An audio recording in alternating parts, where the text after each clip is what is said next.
Okay, I promised at the beginning that we would go over the most common questions before we finish the webinar. So here they are. First question, can't I just use a tool to find a list of keywords in a few minutes? While there are lots of keyword tools, they're all limited by the same basic problem. Computers can't think. They aren't able to understand what your product or service is all about, and they have no understanding of the people who need it. Computers are able to recognize patterns of words. If you type a word into one of these tools, it can find matching data from a database. Smart keyword tools can even find keywords with similar meanings. SEO research is all about predicting the keywords your users will use to find your site. But a keyword is just a specific way of expressing a thought or idea. If you ask 10 different people to search for the same concept, you would probably get 10 different keywords. Some of them will be very different. This is the kind of data that an application can't find for you. Next question. Why are we looking at topics and concepts rather than words and phrases? Well, as I mentioned before, there are a lot of different ways to put the same idea into different words. Language is very flexible, and so are people. Before you start targeting specific words, you need to have a good list of concepts. The internet makes it easy to find the topics that matter in your niche. A single concept can lead to hundreds of different keyword search terms. So, with a big list of topics, you'll be able to generate a huge list of potential keywords. Next question. Why focus on small niches instead of targeting the whole marketplace? Well, one reason is competition. When you choose a big marketplace, you have to beat a lot of competitors to reach the top of the rankings. And large marketplaces are the domain of large companies. They have teams of employees who work full-time to crush the competition. Another important part is targeting. When your marketing messages are very targeted, your readers will be more responsive. For instance, if your content is focused on the needs and desires of biology students, you'll sell more products to biology students. You can't appeal to everyone at the same time, at least not with the same content. It's unlikely you could sell a pocket microscope to parents and biology students using the same content, for instance. Next question. What if the niche is too small?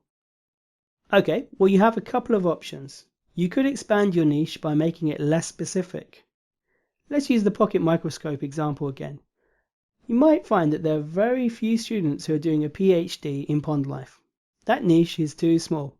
Instead, you would target biology students in general. There are lots of very small organisms, fossils, and other things they would like to see under a microscope. Or you could go after several niches, build several small or medium-sized sites, or one big site with lots of different sections in it. You tackle each niche one by one. While it does take more effort to maintain several websites, it does allow you to write very targeted content. Next question. Do I have to do all these steps? Well, in general, it's a good idea to have a big list of topics and content ideas, but research has its place. Some people dedicate all their time to research and don't spend enough time writing content and promoting it. If you get tons of ideas from Amazon, you might not need to go to Wikipedia or look through the forums. The same goes for the question sites. But don't skip the other steps. You still have to verify the niche is viable. And you need to find model content. Model content is the type of content that went viral in the past.